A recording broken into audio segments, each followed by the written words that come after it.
Good morning. Transit and Bus Committee meeting for December is called to order. Are there any members of the public who are registered and wish to speak? Good morning, Mr. Chairman. We have 5 public speakers this morning. Before we begin, I would like to remind all the public speakers they have 2 minutes to speak. The first public speaker is Cassandra Rafucci, and she'll be followed by Liz Patrick.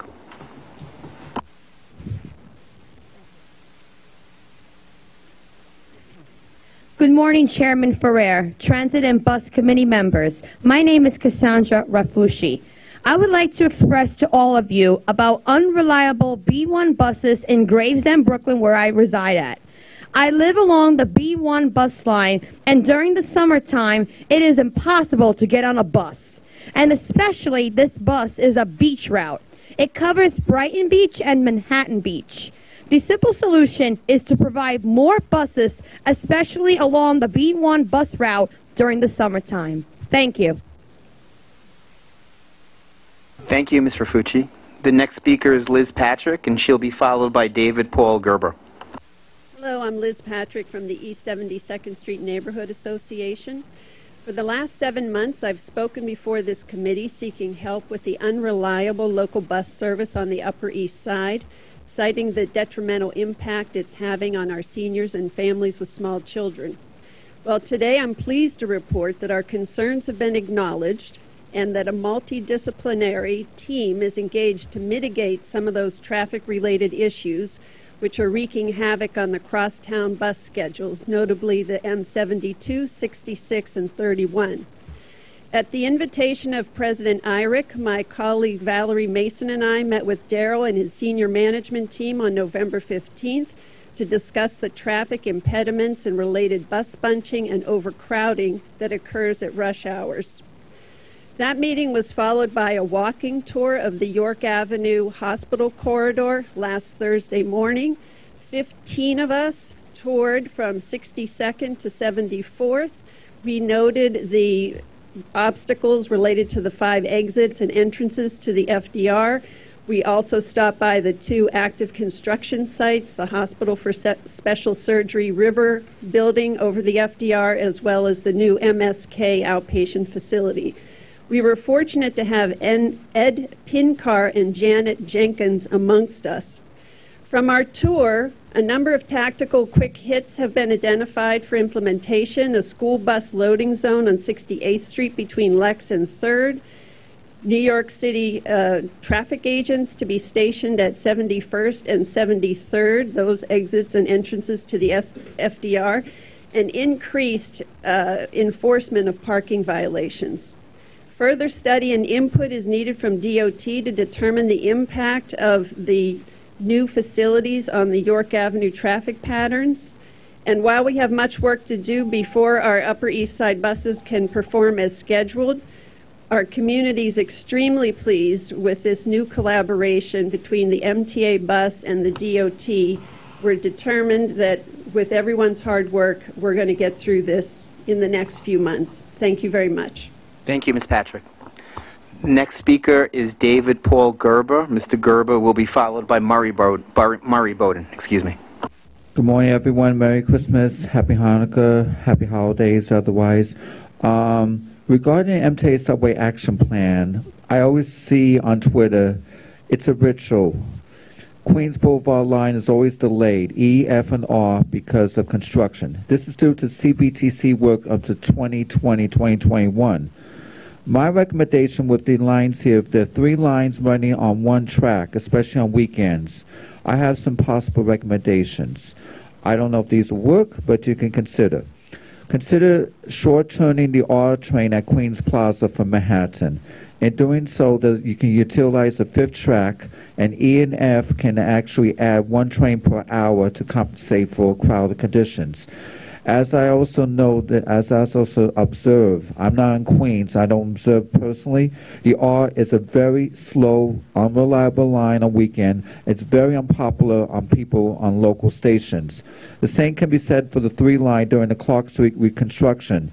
If they're running on 3 lines on one track, just eliminate the 3-line. It's unpopular move in Harlem. But then at the same time, you can also improve service that way. Same thing with the C. If the A, C, and D are running on one track, eliminate the C.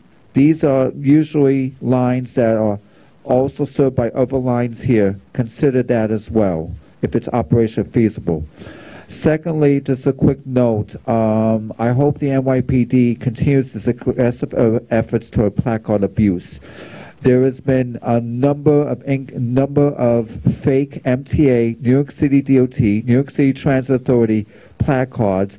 Some of them so funny, they even have the original 1968 MTA seal and New York City Transit Authority 1963 seal on them. It's ridiculous then for the NYPD not to give tickets and tow them, and better yet, have it work with DOI in arresting these individuals. Thank you. Thank you, Mr. Gerber. The next speaker is Murray Bowden, and Mr. Bowden will be followed by Omar Vera.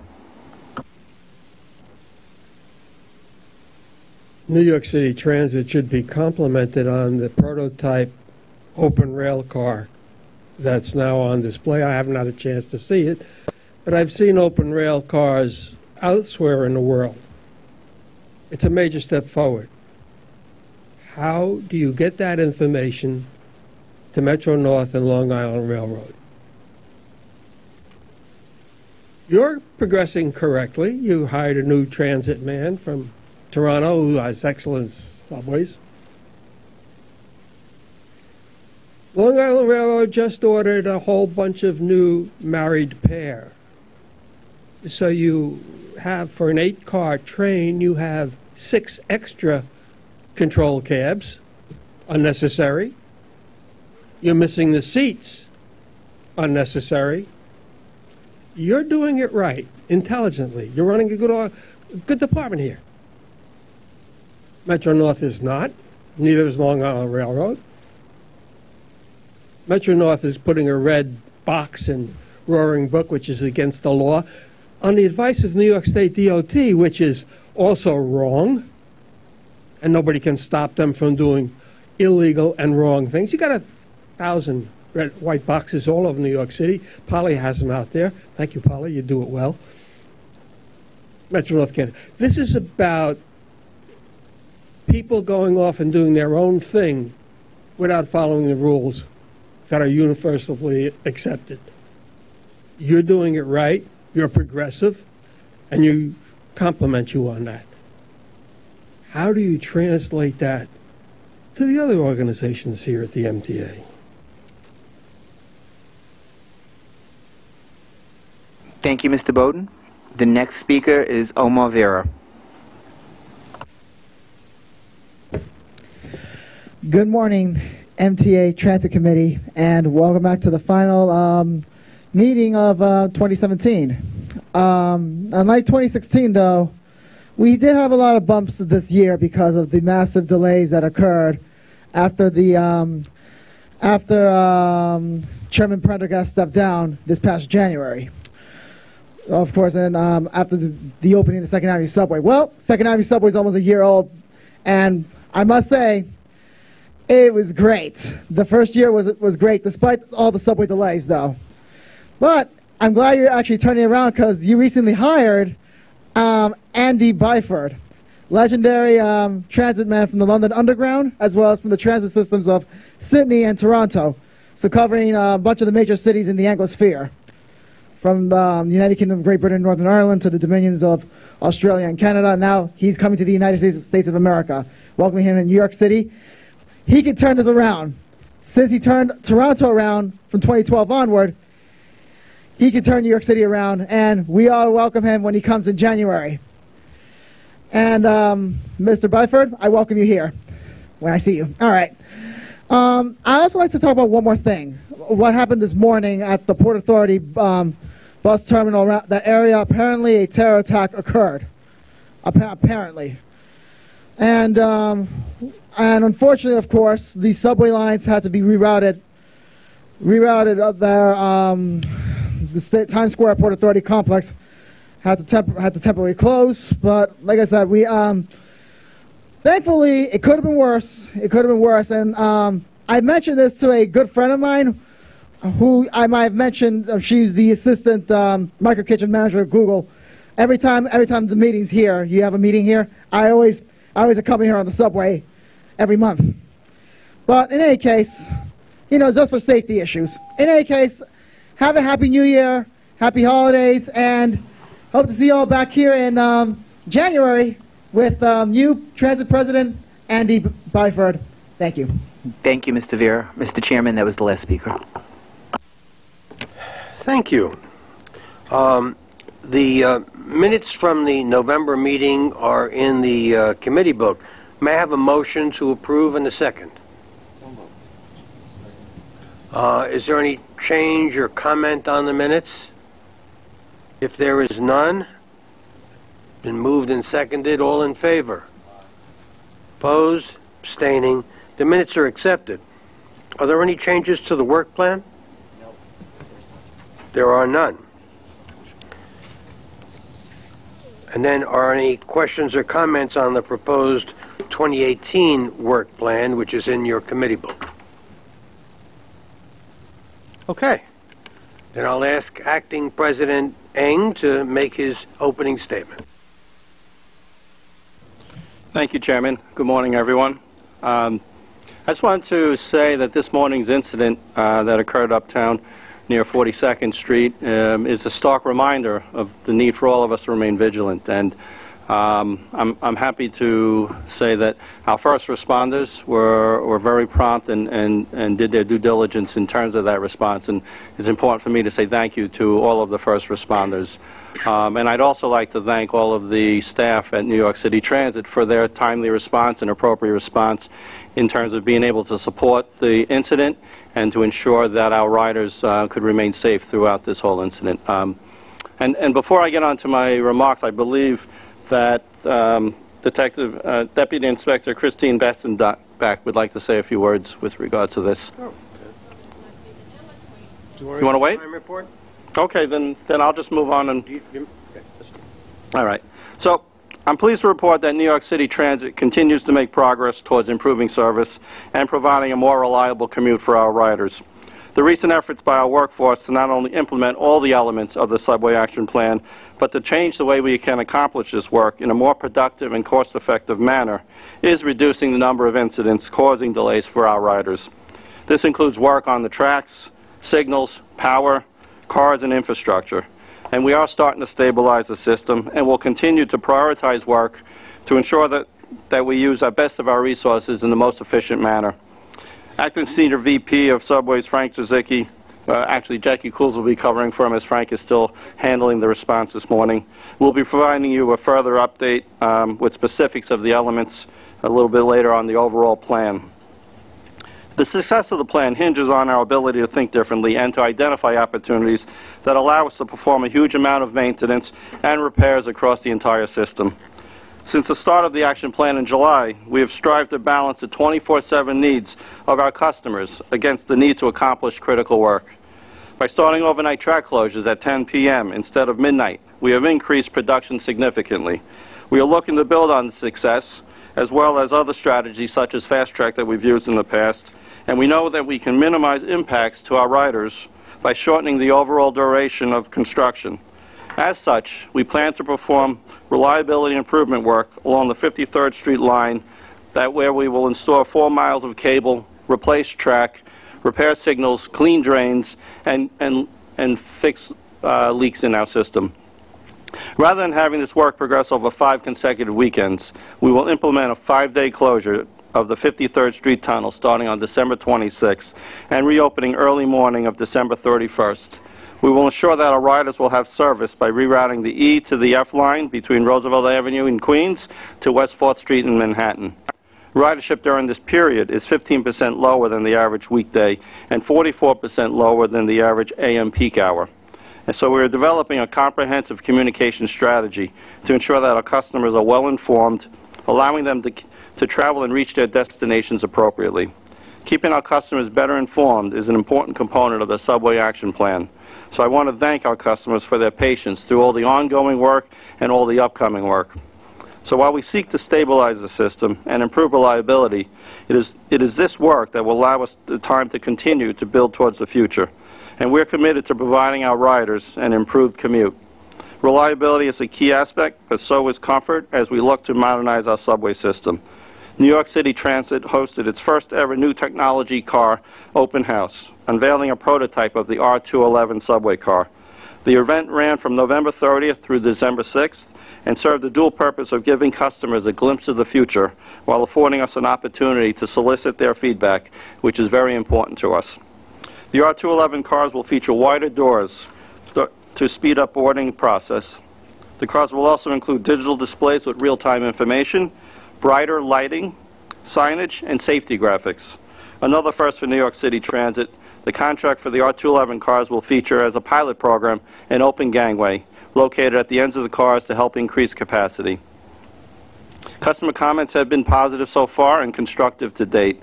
All comments will be considered and shared with our car manufacturer and our car equipment division to help guide decisions on design elements for the new cars. We plan to bring the R211 contract to the committee shortly, and with the manufacturer being required to deliver and begin testing new cars in 2020. And finally, I would like to take a moment to reiterate, in my short time as acting president for this agency, it has been a privilege to work with all of the staff at New York City Transit. As we've announced, Andy Byford was selected to take the reins as the next president of New York City Transit. He's expected to start in mid-January. And Mr. Byford is an internationally renowned transit professional who is most recently known for his resurgence of Toronto's public transit system. I know he's excited to take on this challenge that lies ahead of us and lead this vital organization. And I look forward to working together with him in the new year. And I wish everyone a happy and healthy holiday season. Thank you, Chairman. Thank you, President Eng.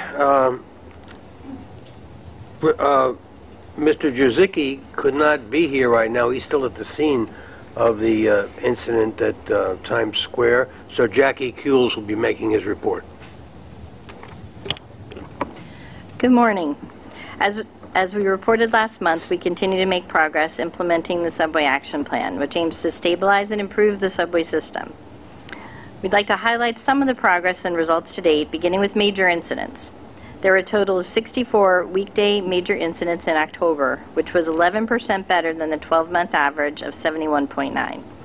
Comparing the last 4 months, July to October, to the first half of the year, weekday major signal incidents have declined by 25%.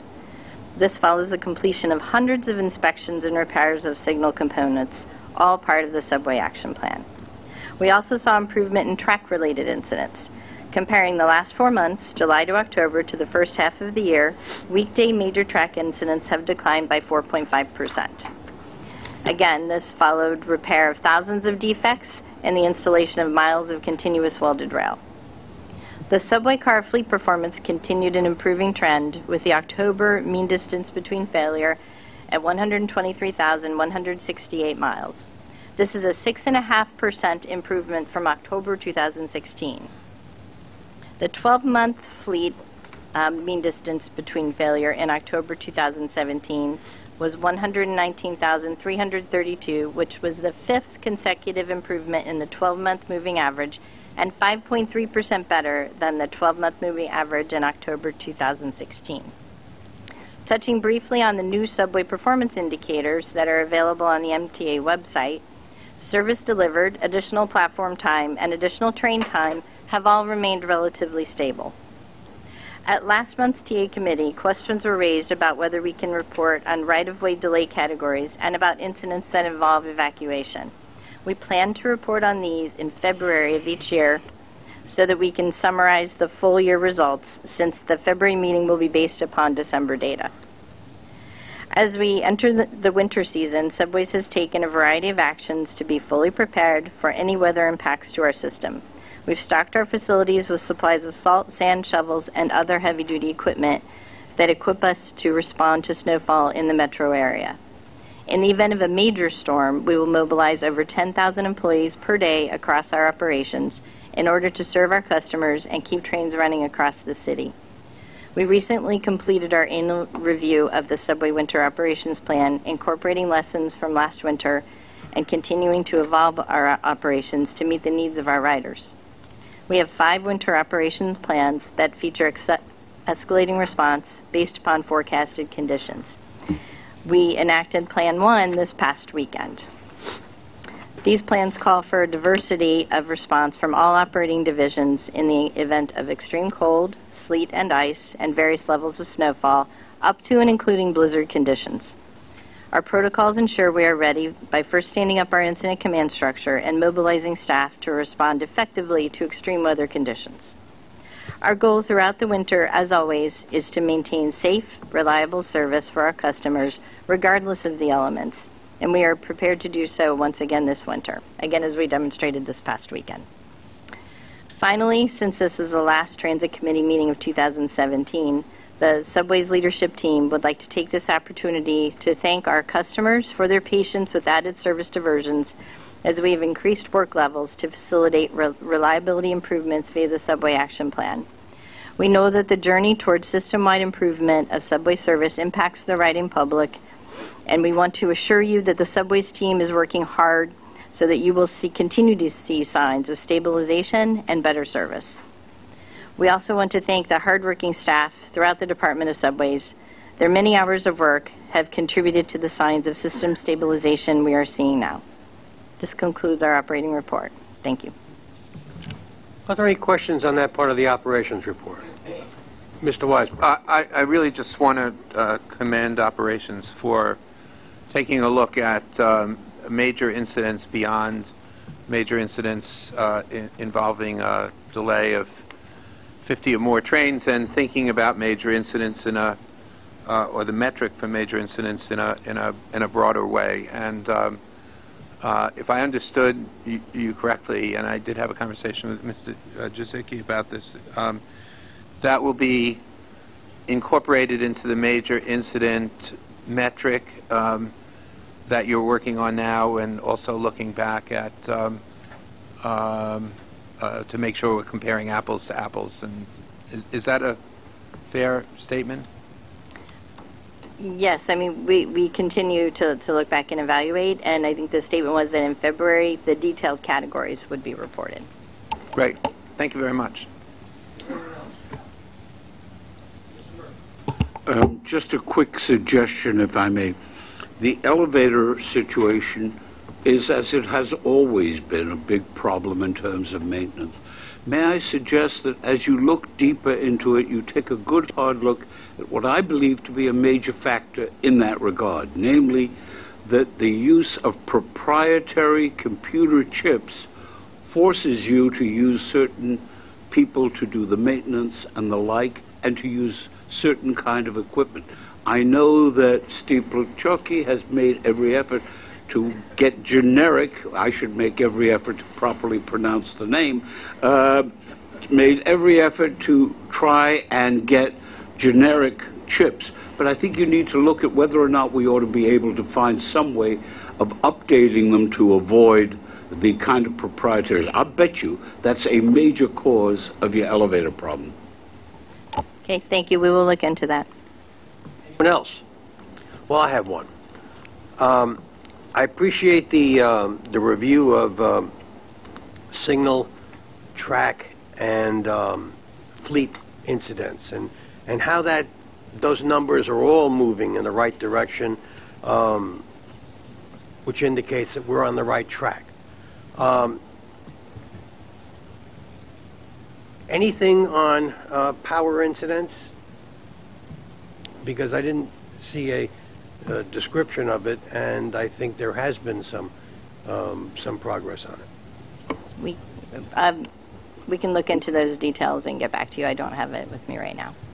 Chairman, I'll add, with regards to the power work, that is moving aggressively and on schedule to be completed. The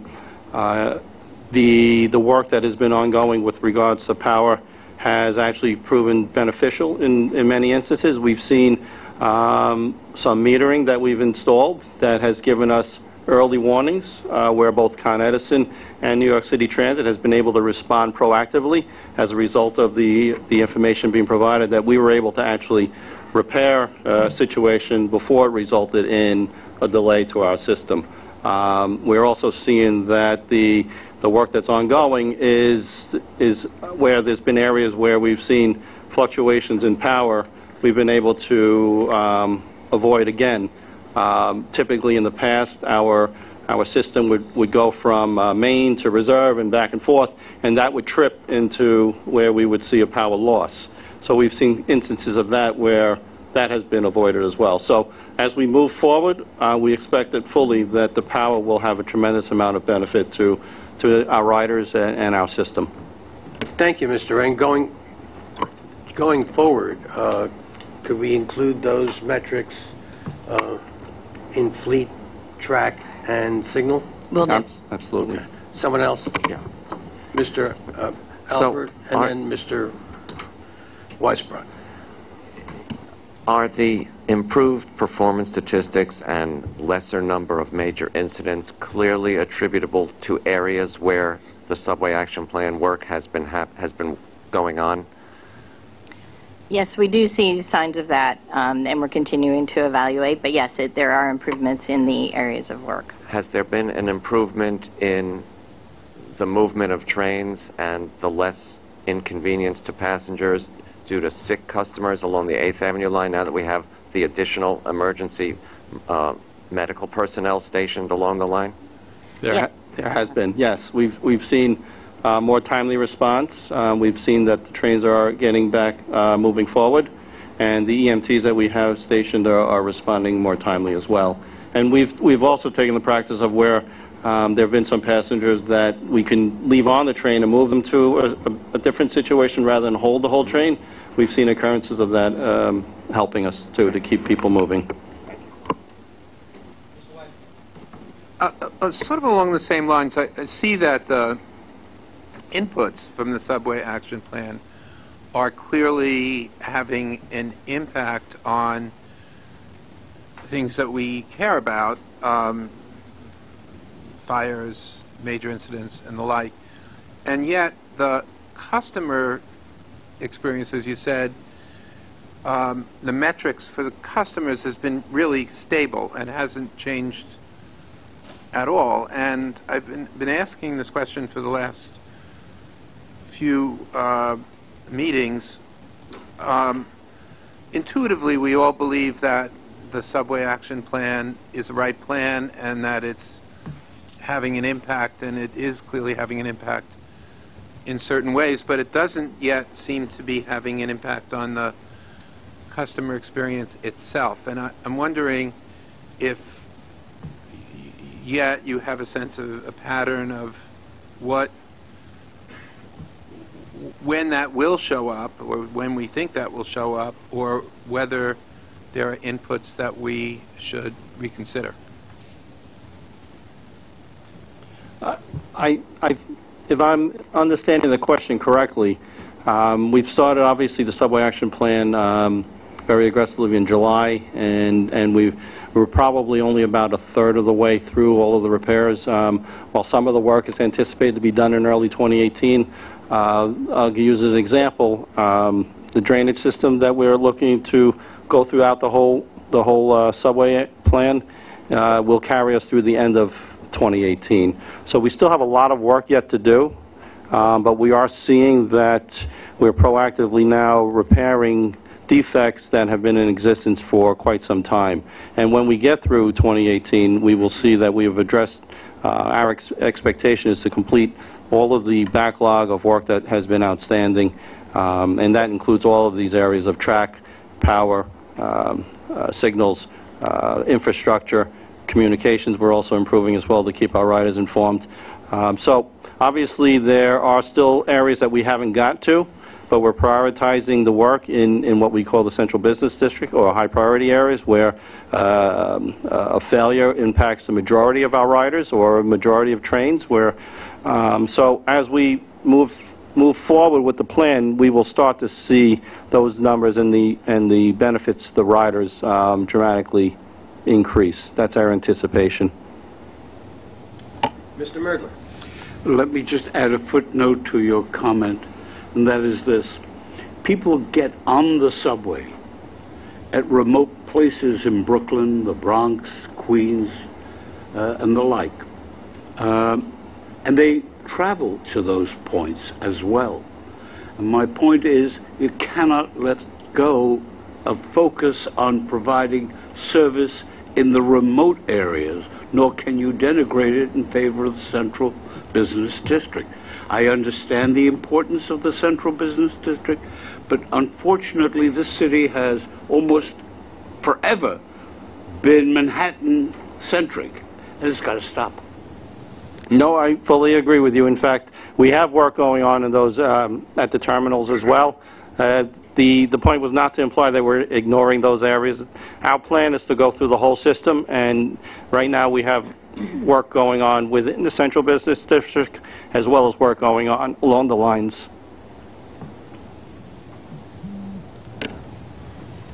Thank you. Mr. Irick will take on the bus operations report. As Jackie mentioned, on Saturday we had our first snowstorm for the season. I want to commend my team for their excellent work, demonstrating their continued commitment to bus service throughout New York City. I offer a special thank you to our bus operators who perform their duties safely and professionally under difficult road conditions.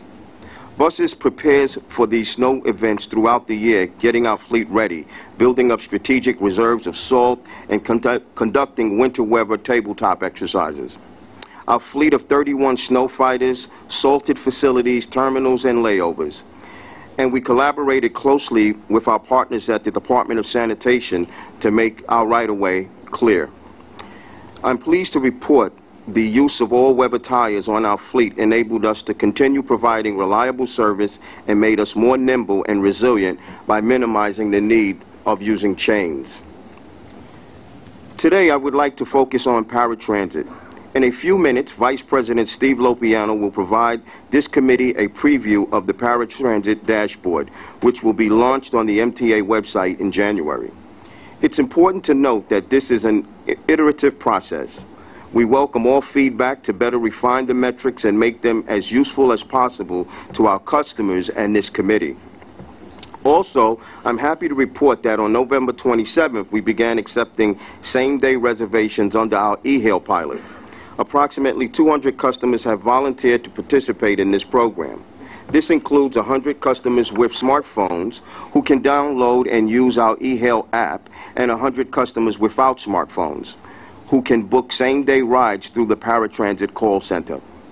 Overall, the program has had a modest start, with 49 customers taking advantage of it and completing a total of 169 same-day trips through December 6.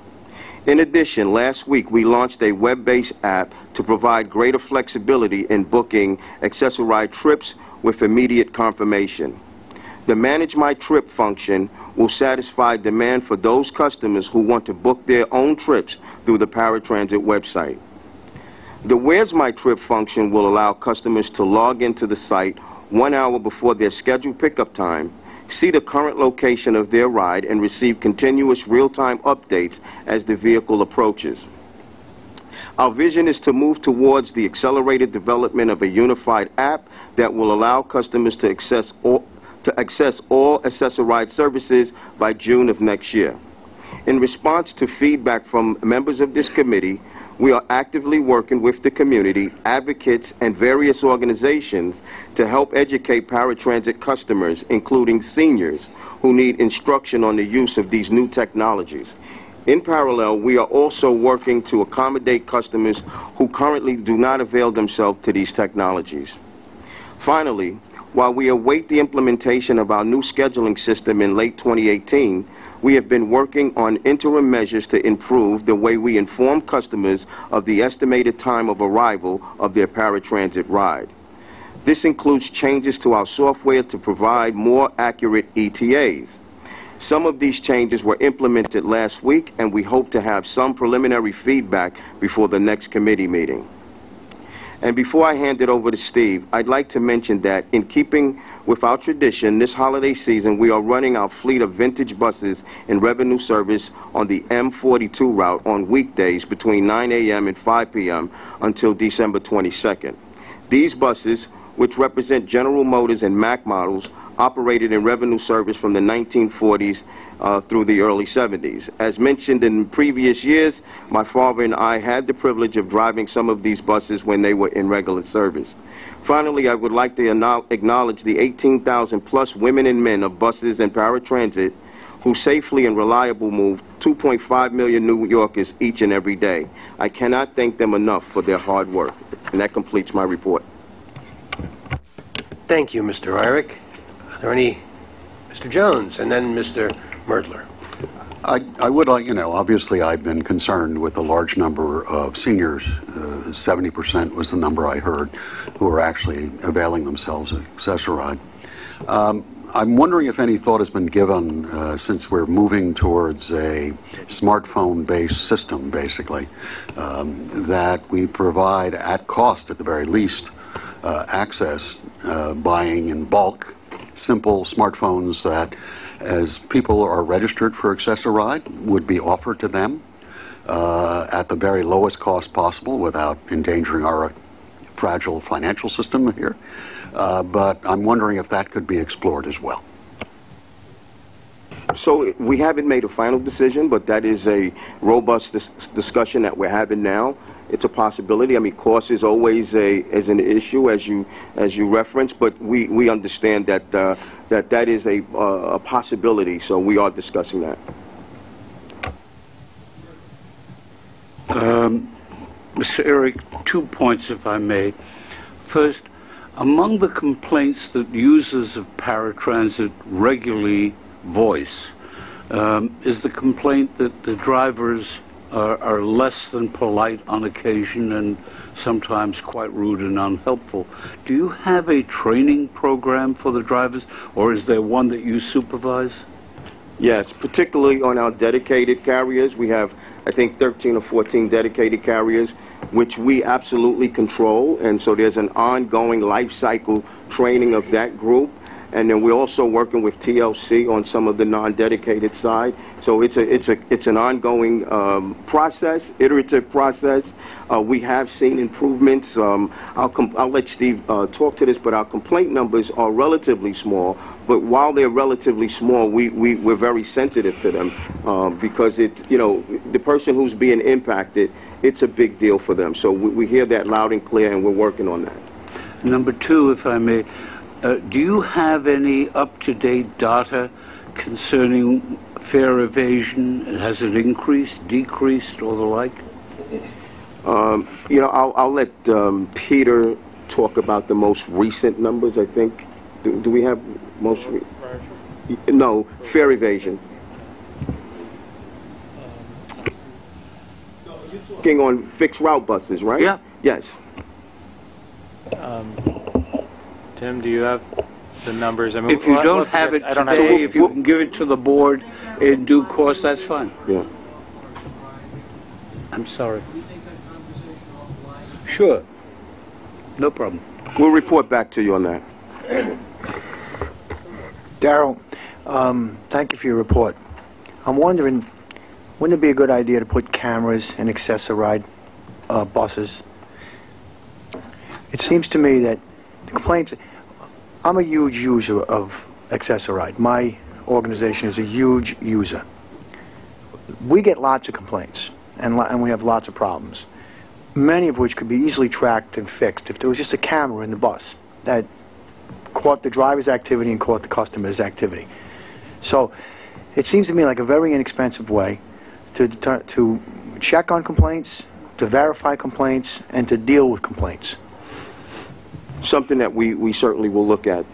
Steve, we have any Yeah, absolutely, and we absolutely agree with you, and we've developed a scope of work to install cameras on all paratransit vehicles.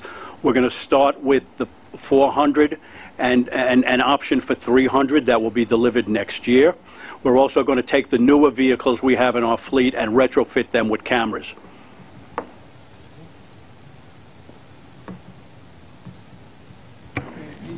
Any other questions? Is there anything else? We're ready to go to Mr. Lopiano, who will give us the paratransit. Okay, Good morning. Just to follow up quickly on Commissioner Maudlin's question about training. For the primary carriers, we train every operator that comes into the system before they even get on a bus or interact with one of our customers.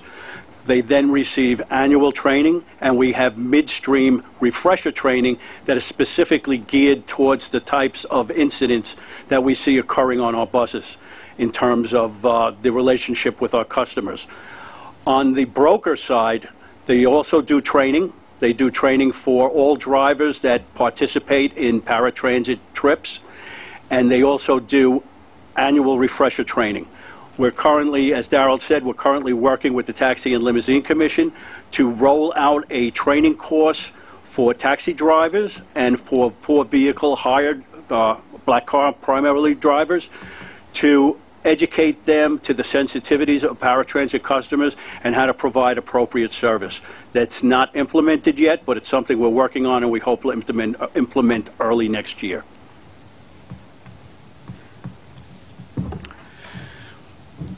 As Darrell said, this presentation is a preview of the metrics that will comprise the paratransit dashboard. The dashboard will go live with the first update to be presented at the TA committee in January 2018. This slide shows ridership data by provider. Total trips represents the number of trips provided to Access-a-Ride clients each month. The total ridership includes personal care attendants and guests that may be traveling with paratransit clients. And if you look at the bar representing October 2017, you can see that 542,000 trips were performed that month. 346 on primary, 111,000 on broker, 57,000 on e-hail, 16,000 on street hail, which is primarily taxi authorizations, and 12,000, which are mostly vouchers. The drill downs that will be available on this page involve looking at the data by date range, looking at peak compared to off-peak, weekdays compared to weekends, looking at the data from the originating trip of originating borough of the trip, and by provider type.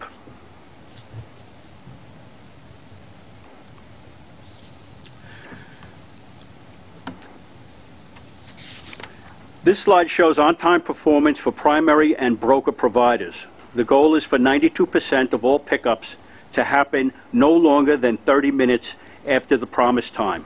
For appointment times, the goal is for 90% of drop-offs not to exceed 5 minutes of the appointment time.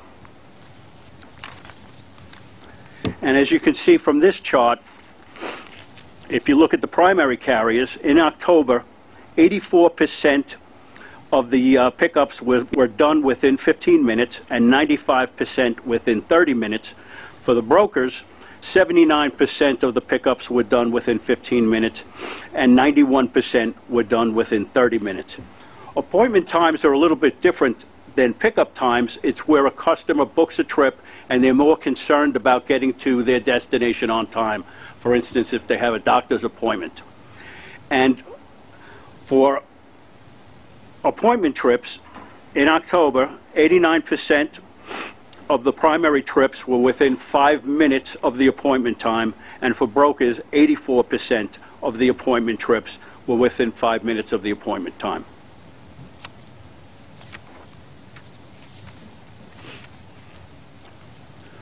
This slide shows this slide represents the number of carrier no-shows per 1,000 trips, and the goal is 3 or 3% of total trips scheduled. A no-show occurs when the carrier does not arrive within the pickup window and alternate travel needs to be provided for the customer. In terms of the pickup windows for no-shows, the dedicated carriers have a 30-minute window and the brokers have a 15-minute window in which they need to show up. So if you look at, again, looking at the data for October, 2.14 of the trips, of 1,000 scheduled trips were no-shows. And for brokers, within the 15-minute window, 2.98 of the scheduled trips resulted in no-shows. And just to put that in context, in 2015, for the year, 0.6% resulted in no-shows. So that's an improvement from 0.6% to 0.2% currently in October.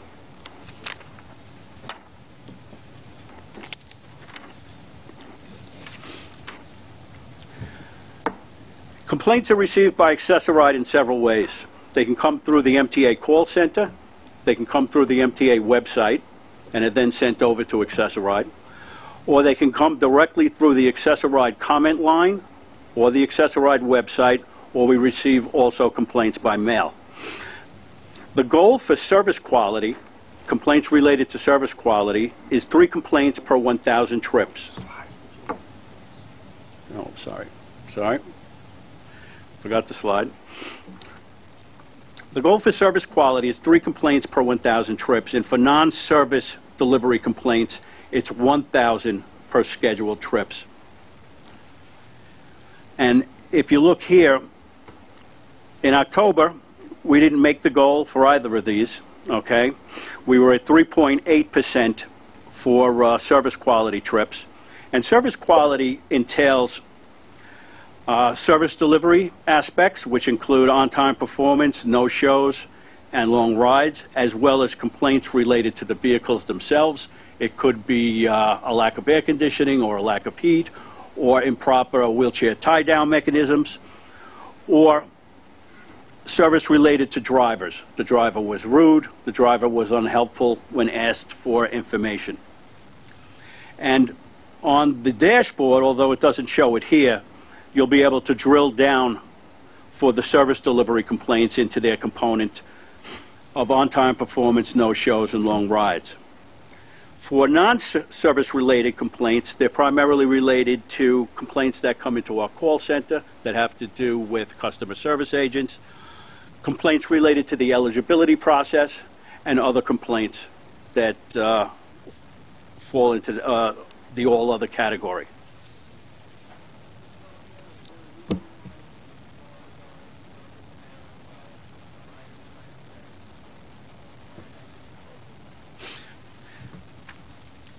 If you look at the drill down at the top, you'll be able to drill down into provider type, which would be by primary or by broker. So that will be a drop-down function for this particular metric.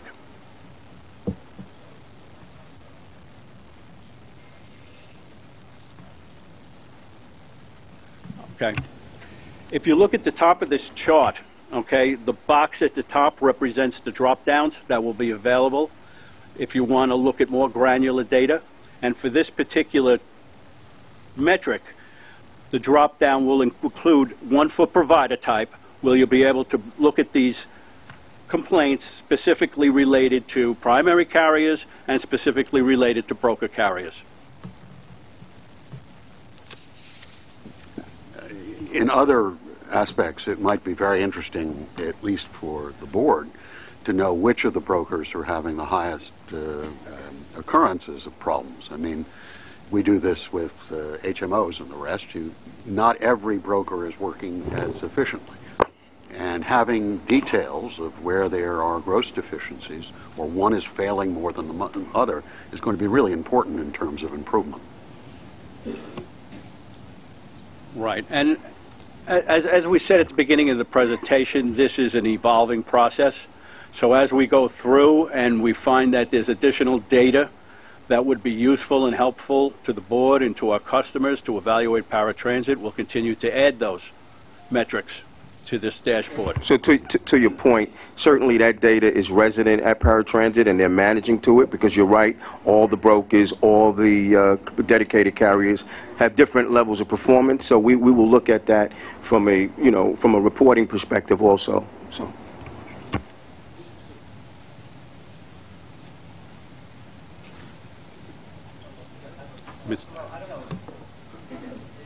It's regarding on-time performance. Yeah. Those figures relate to pickup time. Is that correct? That is correct. Yeah. Is there any performance data, or do we even track, or do we have a standard of travel time? Yeah, I'm going to talk about that at the end. There's no metrics in here, but I'm going to talk about what will be included in January. It's not in. Okay, because I mean that's a source of a lot of complaints, and rightly so. Absolutely. Okay, and I'll talk about that at the end of this.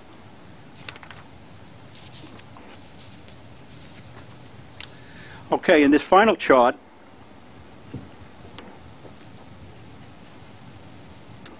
measures calls answered and call answering speed. Our contract with our call center operator calls for 95% of all calls to be answered within 180 seconds. And if you look at the data for October, it's 95.57% of the calls were answered. That represents a 4.43% abandonment rate, calls that were not answered.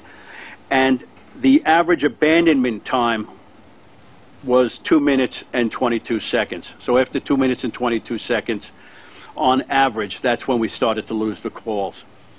The chart at the bottom represents the call answering speed. And again, if you look for October, look at October, you can see that 45%, of the 95% calls that were answered, they were answered in an average of 45 seconds.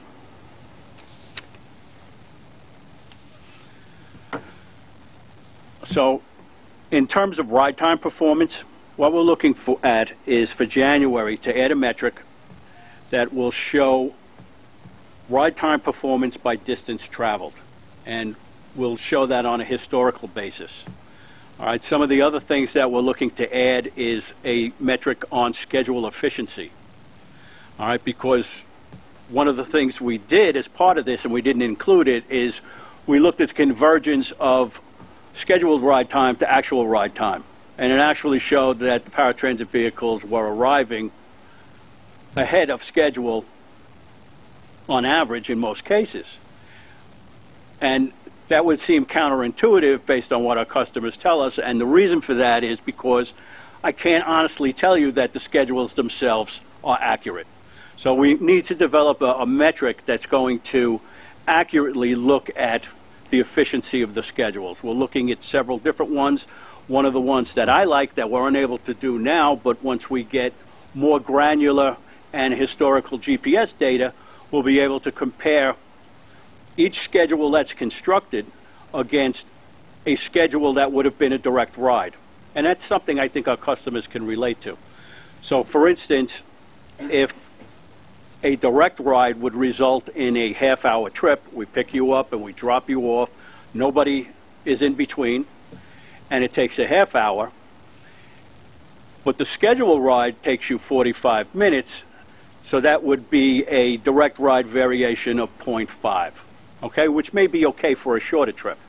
But for a longer trip, it probably wouldn't be acceptable, because if you have a 2-hour trip and you have a direct ride variation of 0.5, it would mean that you got there in 3 hours. So for the longer rides, we would want to change that and make it, say, 0.25. So we're looking at that, and once we believe that we get the schedule efficiency down, then we can also look at how scheduled trips relate to actual trips in terms of ride time. And one chart that you could use to do that is schedule convergence. So we're looking at adding these when they become ready, and hopefully they'll provide much more information than we currently have in this presentation. And that concludes the report. Have you been meeting with the advocacy groups as you formulate this? Because the relatively glowing report I hear today does not compute with what I heard from the advocacy groups time and again over the past. I have no reason to doubt you, but it seems to me there's got to be some commonality in some way. We are, to answer your question, we are working with the advocacy groups. We meet with them on a regular basis. We share information with them. We will certainly share this information with them and get their feedback before we make this final. But in terms of the public's perception of paratransit related to actual performance, when you look at it in terms of averages, it's kind of misleading. Okay? Averages work better for fixed route, where there's a common experience. In paratransit, everybody cares about their trip, all right? And it's just their trip. And I'll give you an example. If we go back, can we go back to the on-time performance slide?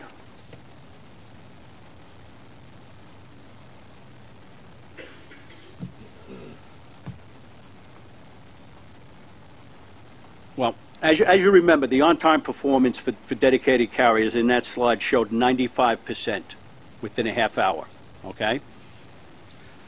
On average, that may look like an acceptable number.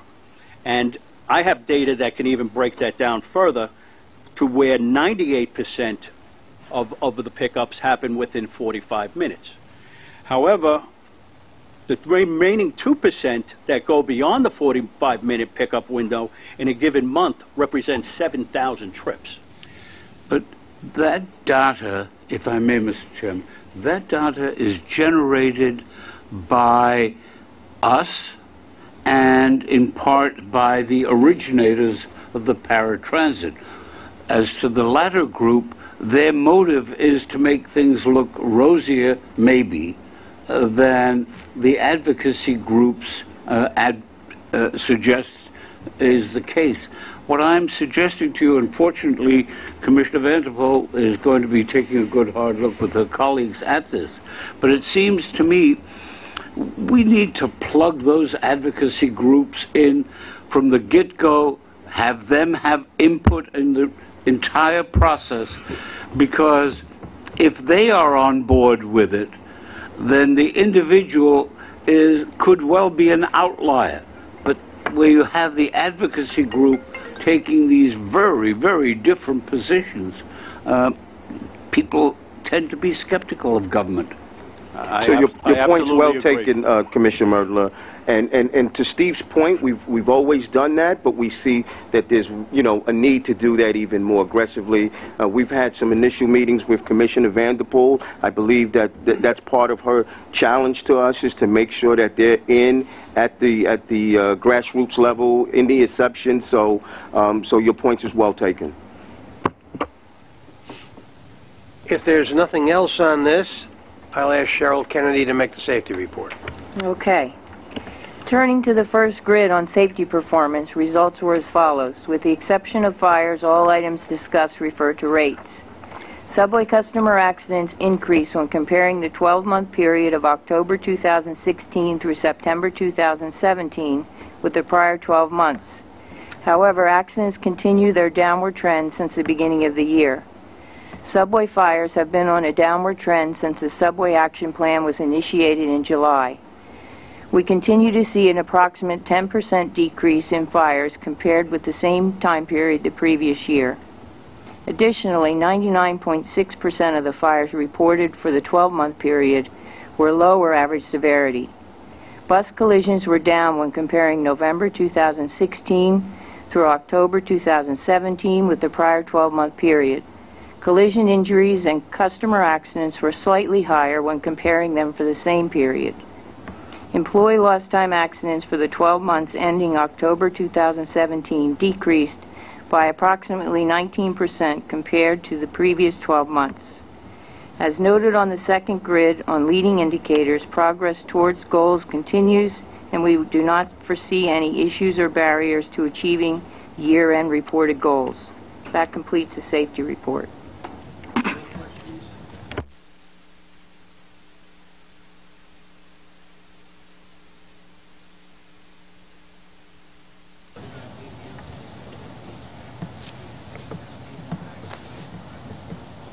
Thank you, sir. Good morning, everyone. As you know, Chief Fox and Chief Coogan are at the scene of this morning's explosion at 8th Avenue and Port Authority subway station. As I speak here, we have a very high level of security in place throughout the transit system. We'll provide further details offline in regards to this.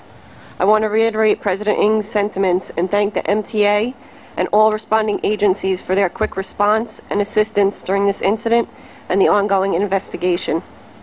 In reference to our crime briefing, total major felonies in transit are up slightly with 14 more incidents than last year. 2229 versus 2215, an increase of 0.6%.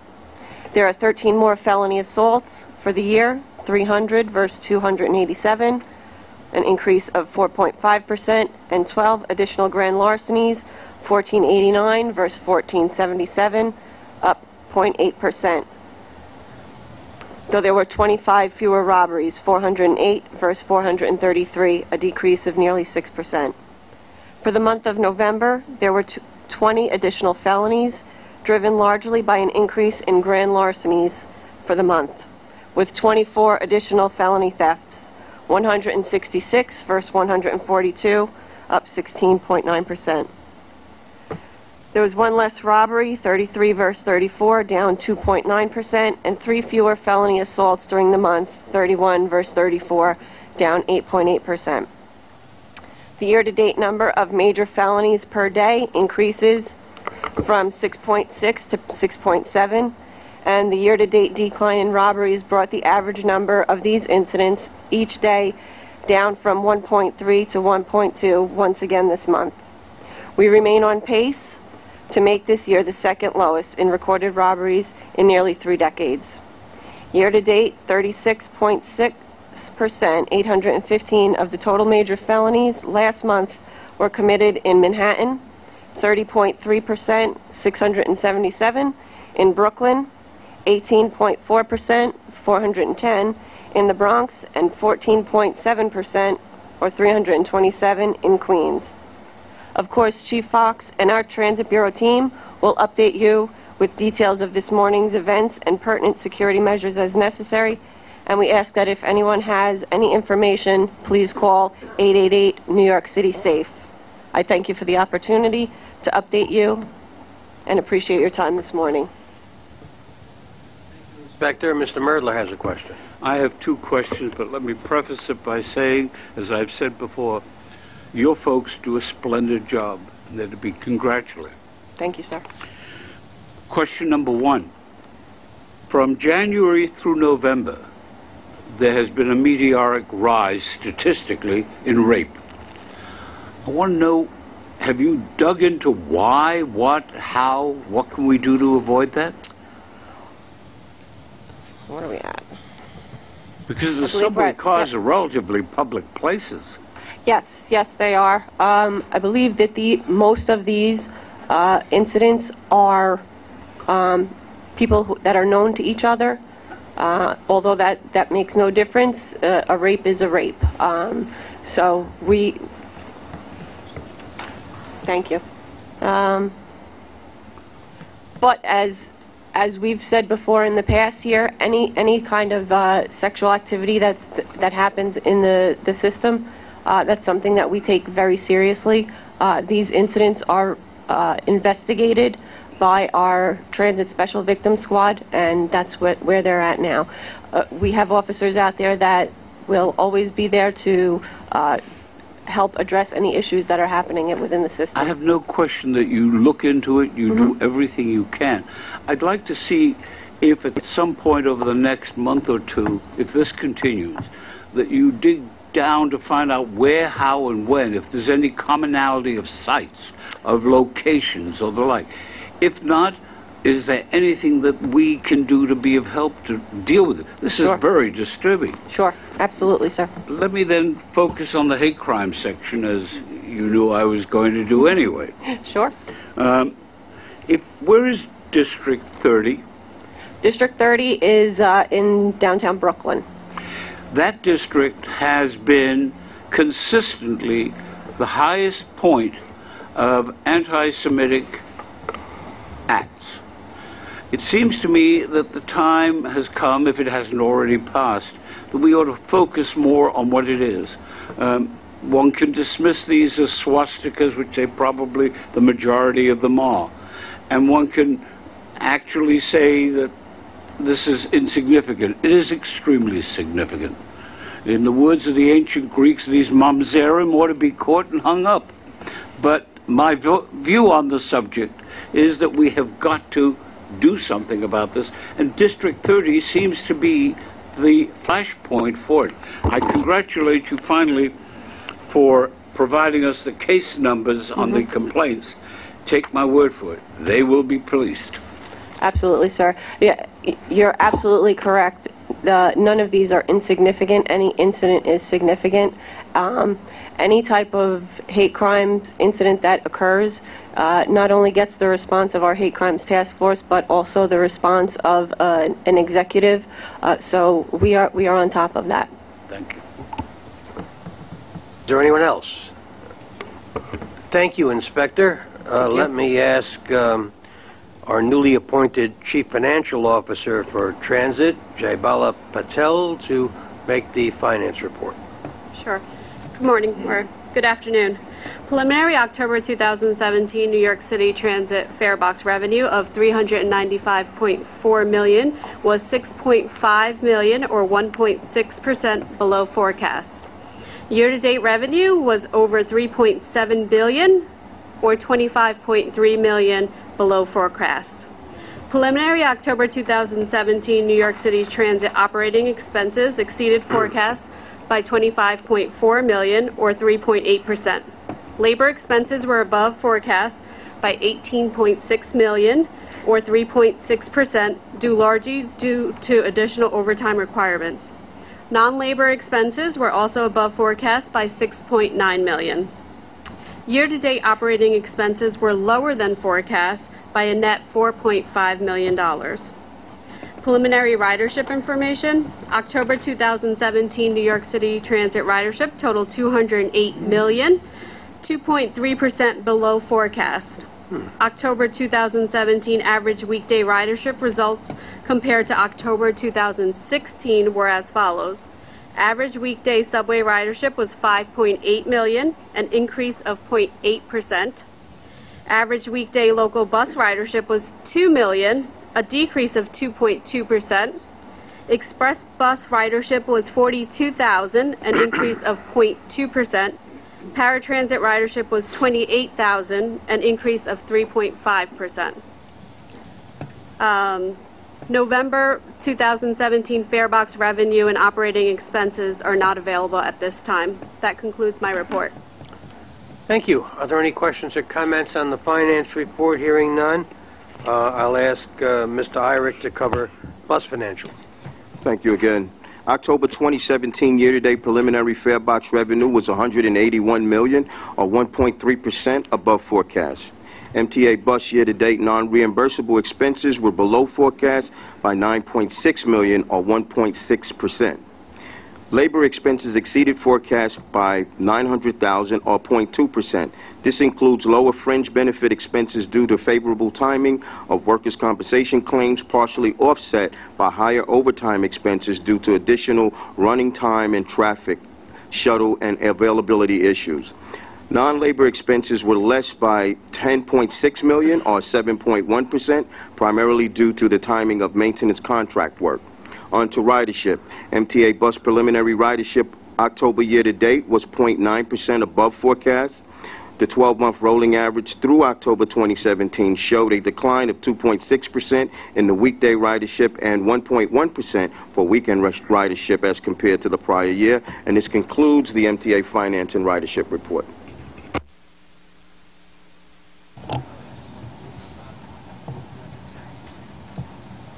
Good afternoon. Commitments during October 2017 totaled $209.3 million, including station enhancements for $157.2 million at 4 stations in Manhattan: 72nd Street, 86th Street, Cathedral Parkway, 110th Street, and 163rd Street, Amsterdam Avenue on the 8th Avenue line. Completions during the month totaled $61.4 million, including pump rehabilitation and equipment replacement at 2 locations in Manhattan: 6th Avenue, 13th Street, and Lexington Avenue, 108th Street. Mainline track and switch replacement at various locations system-wide, including the Pelham line in the Bronx, the Queens Boulevard line in Queens, and the Broadway 7th Avenue line in Manhattan. I would also like to mention that we have begun an initiative to increase work hours along the right-of-way. Weeknight general orders are now starting 2 hours earlier at 10 p.m. where service allows. This change will increase productivity and is expected to result in a more balanced use of New York City Transit resources as more contractors take advantage of the longer work hours during the overnight. This concludes the capital program report. I would like to wish everybody a happy holidays and a happy and healthy new year. Thank you. Thank you, Mr. Beanstalk. Are there any questions on that part of the report? There are none. I'll ask Steve Plachocki to address procurements. Good afternoon. The procurement package, which presents New York City Transit and MTA capital construction procurement, includes 8 actions totaling $57.8 million in expenditures. I would like to highlight 2 procurement actions included in this month's agenda. The first procurement is the award of a 5-year sole source multi-agency estimated quantity contract to Placer American Corporation for the replacement parts, equipment upgrades, troubleshooting, repair services, and training for various track work equipment for New York City Transit, Metro-North Railroad, and Long Island Railroad in the total estimated amount of approximately $15.2 million with New York City Transit as the lead agency. All equipment and related subsystems were manufactured by Placer or other subsystem suppliers and integrated into the track vehicles by Placer. The equipment is comprised of sophisticated electronic and mechanical devices tailor-made to perform various functions required for installing, testing, inspecting, and maintaining each agency's rail system. Placer is a worldwide leader in the transit and rail industries. This is a sole source procurement action as only Placer has the factory-trained personnel capable of properly troubleshooting the equipment, recommending and/or performing repair work, and training in-house forces in the appropriate repair procedures. All Placer equipment used by the agencies during the term of this agreement will be covered by this contract. Included in this contract, in addition to providing replacement parts, troubleshooting, repair services, and training for the various pieces of equipment, are upgrades to video and measuring systems on New York City Transit's TGC-3 and TGC-4 cars, which are critical elements of New York City Transit Subway Action Plan. Pricing for the parts and labor is based on Placer's parts and service price list, published to the industry for which a discount is applied. Under this contract, the MTA agencies will receive a greater discount on Placer parts than any other agency in North America. Placer's initial proposal of approximately $15.4 million was reduced to approximately $15.2 million through negotiations conducted using input from MTA Audit. Placer has stated that the MTA agencies are receiving its most favored customer pricing for both parts and service. The pricing associated with this contract has been deemed fair and reasonable. The second item I would like to highlight is a request to approve the use of a request for proposal procurement process to design, build, furnish, install, and maintain a platform barrier door system at the 3rd Avenue station on the Canarsie Line in Manhattan. In an effort to improve customer safety, convenience, and security, New York City Transit has embarked on an initiative to research, study, and pilot a platform barrier door system in its subway infrastructure. The goal is to improve customer safety by deterring both the occurrence of customers jumping or falling onto the tracks and unauthorized individuals from gaining access, as well as reducing the accumulation of debris on the track. The pilot will be designed and implemented to assemble data to evaluate and take into account the operational and safety issues for both our employees and our customers. In 2016, New York City Transit commissioned an international study on the state of the platform barrier door system industry. The effort provided New York City Transit with critical information and a greater understanding of the requirements for installing, operating, and maintaining various types of platform barrier door systems. In regard to this procurement, a study of potential locations was conducted and resulted in the recommendation of the 3rd Avenue station along the Canarsie Line to pilot the system to be installed during the Canarsie Tube shutdown scheduled to begin in 2019. As part of the RFP process, prospective design-build teams will propose their design and construction approach and will be encouraged to provide alternate proposals in addition to proposed costs.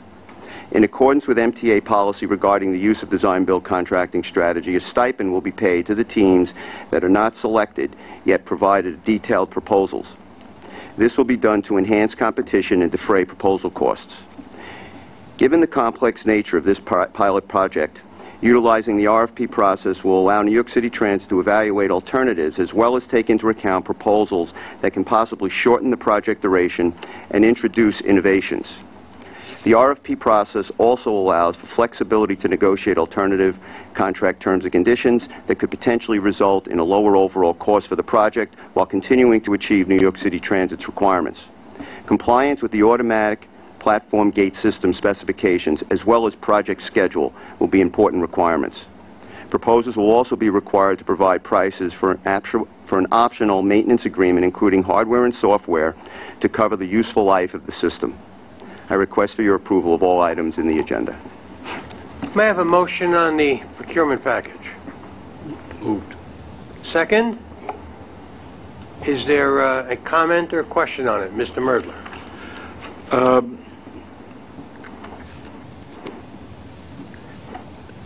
Commissioner Jones and I have been screaming about platform doors and in favor of them for many years, and for that, and for your response, and for that of Darrell during his brief tenure as president, I thank you. But I must also add a mea culpa maxima, in fact. Namely, I ignored or did not realize that there is a potential danger to the workers in the platform doors, a point that Mr. Samuelson, Commissioner Samuelson, called to everybody's attention. It seems to me that it would be very, very useful if in the course of the next few weeks and months as you move forward, you work with Local 100 to try and make sure that whatever danger, whatever risk there might be entailed to the track workers who are indispensable to this system is minimized, if not totally eliminated. Because while we are trying to do the very best, we don't want to fall into a trap. And I thank you. Absolutely, and the program will be, and the pilot will be set up to take into consideration employee safety. We've actually added that into the staff summary to memorialize it, but it's always been a plan.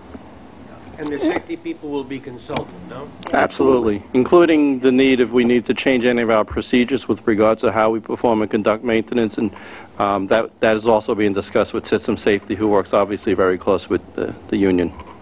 Mr. Samuelson? Yeah.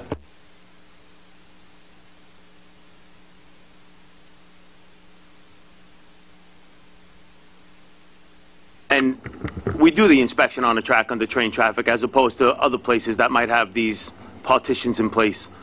But with that said, and I appreciate Mr. Merdler, you chiming in on our behalf. I really do appreciate it.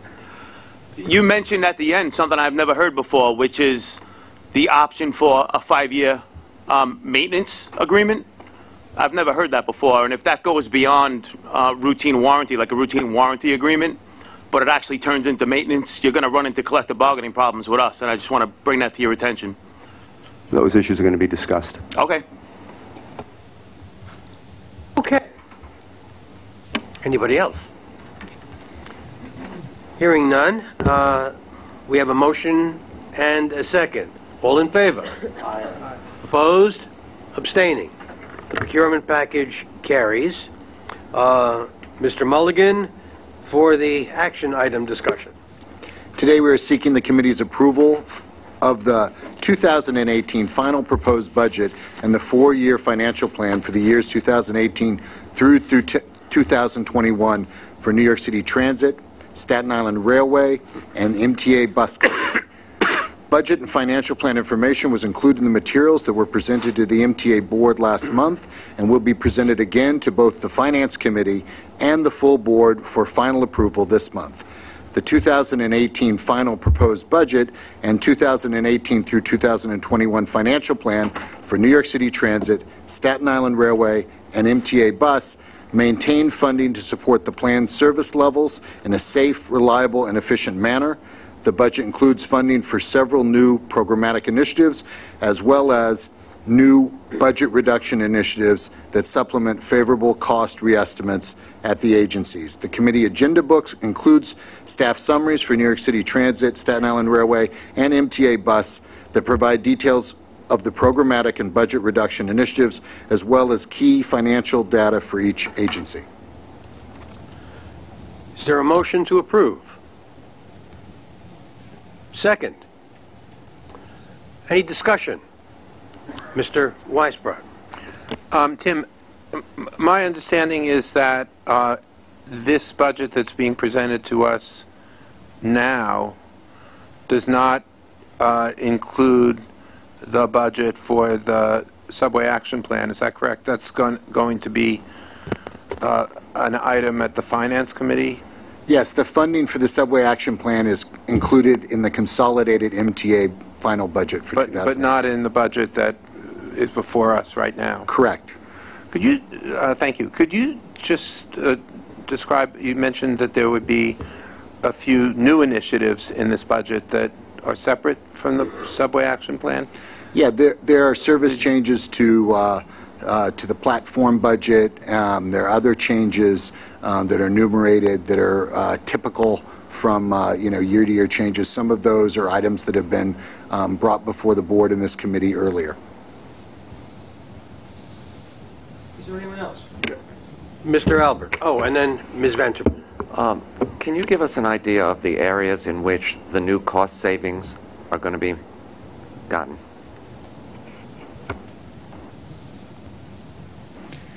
Let me find it, excuse me.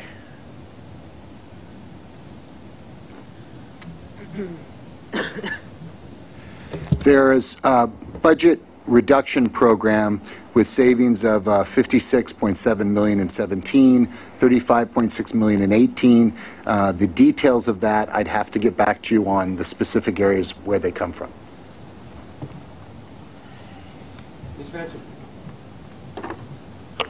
Thank you. In the November financial plan, some of the outlying revenue assumptions for bus show that revenue is increasing each year from 18 through 21. But we are seeing at an average of a 2% decline in ridership every single year for buses. So why is it that we are projecting this increase in revenue so significantly? Well, it's not significant, but this number when we are seeing ridership declines. And I have a paratransit question too. I'd have to refer to our CFO or the budget director for those specifics on the ridership projection, unless you have that information available, Dale.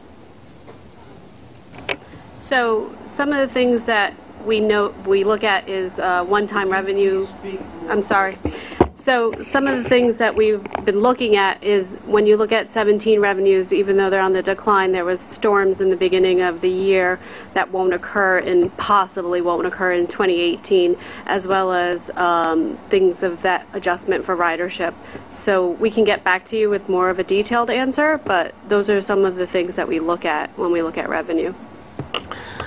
I would appreciate that. I with due respect, I don't think that the storms are enough to sort of make that assumption, particularly because many of us are aware of the very rapidly declining ridership in buses. It's an issue that the staff and the board has been addressing for quite some time. If you look at, this is MTA bus, not the whole bus system. MTA bus is Western Queens and I think some of the express lines. I've been looking at this, the ridership only recently has declined. Actually, there's been a somewhat of an increase, a small increase in ridership on MTA bus. I think that's what this may reflect, and it may also reflect an effort, I hope, to increase bus service, as there probably will be more ridership. I think this is one of the bright spots in bus ridership if people want to take a look at it. And I think that's, I'm just guessing, I don't know, that what this may reflect. Also, every other, I assume this includes the every other year fare increase. Is that correct? That's correct, right? So that would be some of that. I mean, we're showing increased revenue even though, because we're increasing fares every other year. That's just a conjecture, right? Anyone else? Right. Thank you. With regards to paratransit, and this might be something that we can continue to address in our working group, but I noticed that the service contracts also increase in the financial plan quite significantly, actually. So between 20 and 21, we're seeing a very significant jump in the service contracts. So I'm wondering what's accounting for that significant increase?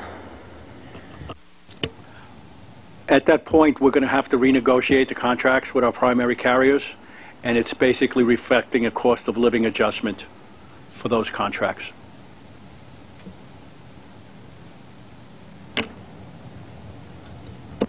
Mr. Vidiello. If I'm reading this right, we have some budget allocation for new positions in here and it aligns with what some time ago when we started talking about the subway action plan, we were going to add 2,300 positions related to that. Subsequently, we had a conversation that wasn't really part of the subway action plan per se. The subway action plan, I think, in a meeting we were told had 300 associated with it. These were vacant positions we were going to fill. And now I see the 2,300 in here again. I guess my first question is, are these 2,300 new positions? Yeah, the 2,300 outlined in the 2018 final budget and financial plan are incrementally new positions. As we stated before, the funding for those positions are carried in the consolidated MTA budget, not in the budget before the committee today. So, a question, and I'm not sure if I'm directing this to you, John, or to the MTA actually. At some point at a board meeting when we talked about those new positions, a number of us had said to Joe, myself included, if we're going to add 2,300 positions, can we at least look at the agreement and the work rules to see if there are any efficiencies that the union would be amenable to? And it's probably more than you, John, in all fairness. But, you know, and Joe said, yes, we'll do that. Do we know if we've done that? As the initial work on the subway action plan implementations rolled forward, there's been numerous conversations and opportunities for collaboration and cooperation between us and our union partners to implement the program and to do it as quickly as we can with the balance of overtime as well as outside contractors. So we have had those agreements as we go along. Okay. Mr. Merdler. Just by way of a piece of background, am I not correct that in the period 2008 to 2010, we terminated, laid off, well over 1,000 people who were working in the subway system? Isn't that correct? I would have to check those historical numbers, but it's true that the budget cuts of the financial crisis brought down our headcount in numerous areas. All the people who were working in the booths, at the platforms, and at the stations, we closed all of that.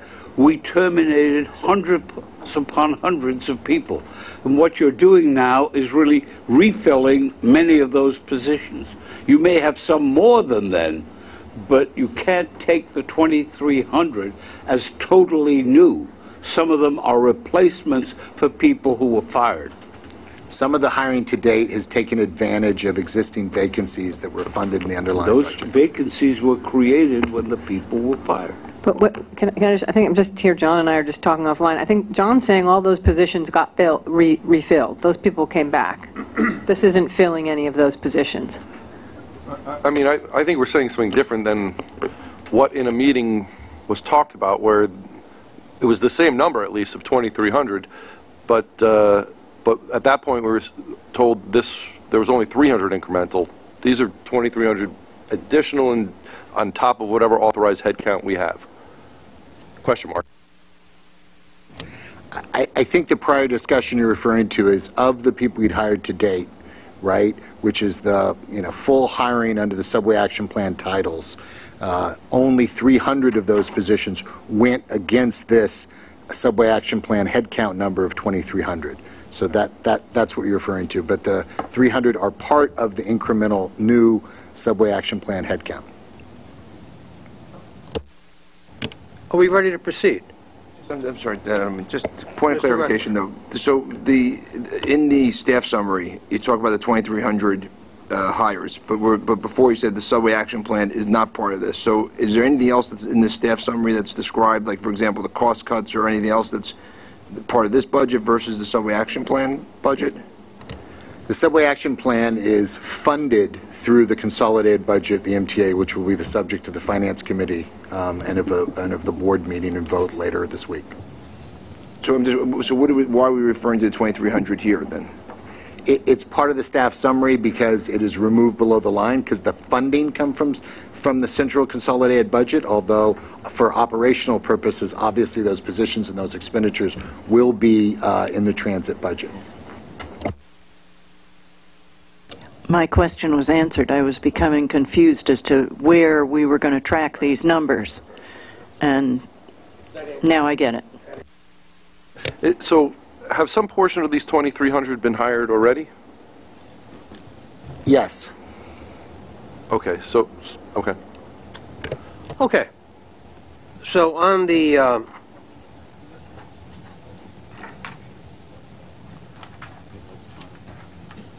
the various budgets and financial plans described earlier, there is a motion and second. All in favor?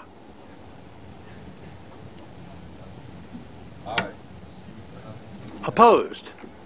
Abstaining? The budgets are and financial plans are approved. Now, Mr. Caffiero will present service changes. Thank you. This month we have one staff summary for committee information. The MCT SBS provides select bus service between the Upper West Side of Manhattan and LaGuardia Airport in Queens at all times. At the airport, the M60 SBS stop was temporarily removed from Terminal A, which was the former Marine Air Terminal, in June of 2016 as part of the long-term reconstruction of the airport. At that time, the stop served relatively few passengers. An average weekday boardings there were about 100 per day. And routing the bus there during the reconfiguration of terminal roadways was challenging. This past Saturday, the Port Authority of New York and New Jersey relocated various airlines to different terminals at the airport, and this included a move of JetBlue and Alaska Airlines to Terminal A to replace the Delta shuttle. This change is expected to more than double the total air travelers using Terminal A, and we anticipate an even larger transit share of those travelers based on the market. After notification of these changes by the Port Authority, we at Transit worked very quickly with the port staff to reestablish this stop coincident with the move on this past Saturday, using roadway connections that were not available at the earlier phase of reconstruction where we removed the stop. Finally, I would like to add, as we bring this year to a close, my acknowledgement and thanks to all of my staff in operations planning. They've worked incredibly hard this year, working with my colleagues throughout the agency in support of the Subway Action Plan, as well as the development of the new performance metrics and ongoing efforts working with our partners at New York City DOT to improve bus service.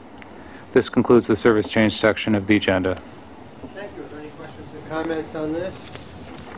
Hearing none, I'll ask Mr. Ring to present special reports and presentations.